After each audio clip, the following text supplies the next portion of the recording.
TVH Land. Moi je suis Olivier des éditions Nobi Nobi. Donc je suis le Nobi de Nobi Nobi en fait. Et donc Nobi Nobi c'est une maison d'édition de livres illustrés pour enfants et pour les plus grands sur le thème du Japon. Nobi Nobi voulait déjà faire un conte pour enfants inspiré de ce conte traditionnel japonais. Donc ils cherchaient une auteure pour faire une réécriture de ce conte, une version plus synthétique et plus accessible.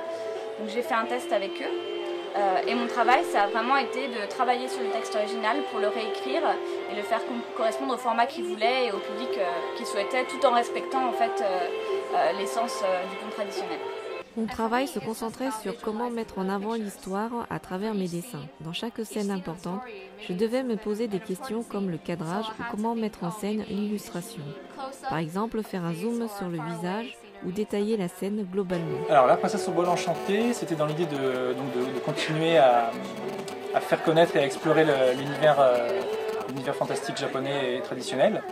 Donc après avoir fait Princesse Pivoine, Le secret de la grue blanche, Kaguya, etc. Donc on cherchait un autre conte un petit peu dans cette veine-là, avec une spécificité, c'est-à-dire qu'on cherchait un conte qui se finissait bien.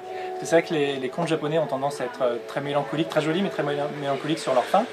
Et on nous a souvent dit ça, donc c'est vrai qu'on s'est dit tiens, on va essayer de trouver une histoire qui se termine bien.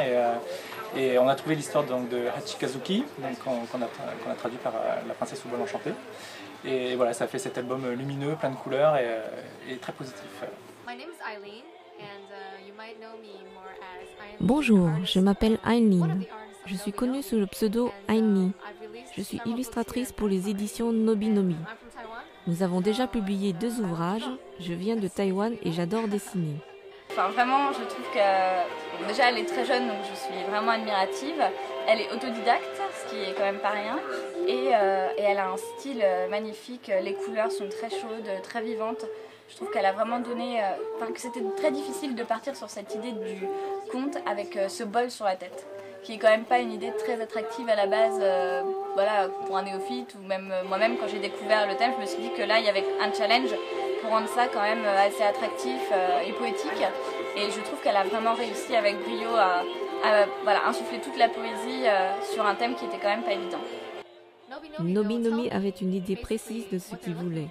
J'ai fait des essais avec différents designs pour les personnages et puis je leur ai tout envoyé. Ils m'ont donné leur avis. Nous avons gardé ce qu'ils ont aimé et nous avons amélioré d'autres points. Ça n'a pas été difficile et c'était assez sympa. Alors Anne-Lee, donc on l'a rencontré, on a fait sa connaissance par DeviantArt. On est tombé complètement amoureux de son style, on a vu tous ses dessins et on l'a contacté, on s'est dit on aimerait bien faire des beaux livres avec cette personne. Et on l'a contacté tout de suite, elle était super enchantée de faire un album illustré. Donc c'était Princesse Pivoine le premier. Je m'appelle Samantha Bailly, j'ai 23 ans et je suis auteure de 3 romans, donc un diptyque de fantasy intitulé Au-delà de l'horizon, un roman épistolaire nommé Ligne de vie et enfin un conte pour enfants, La princesse au bol enchanté chez Nobi Nobi. Et Samantha, en fait, on s'est rencontrés en salon, lors d'un salon du livre, on a échangé, elle nous a dit je vous connais un petit peu, ça a l'air sympathique ce que vous faites, je vous enverrai des textes. Donc j'ai dit bah oui, pas de souci, et puis voilà, ça s'est fait comme ça, on s'est rencontrés en salon. C'est vraiment une équipe de passionnés qui proposent des ouvrages de qualité, mais qui sont pas seulement beaux, qui sont aussi très intelligents. Ils mettent un point d'honneur à faire découvrir la culture japonaise, et moi je les suis sans hésitation. N'hésitez pas à nous suivre, il y a sur notre page Facebook où vous avez toutes nos news, on est sur Twitter également, notre site internet nobi-nobi.fr où vous pouvez consulter les livres, les commander aussi. Et merci à tous et on essaye de faire notre maximum pour continuer à vous plaire avec nos albums.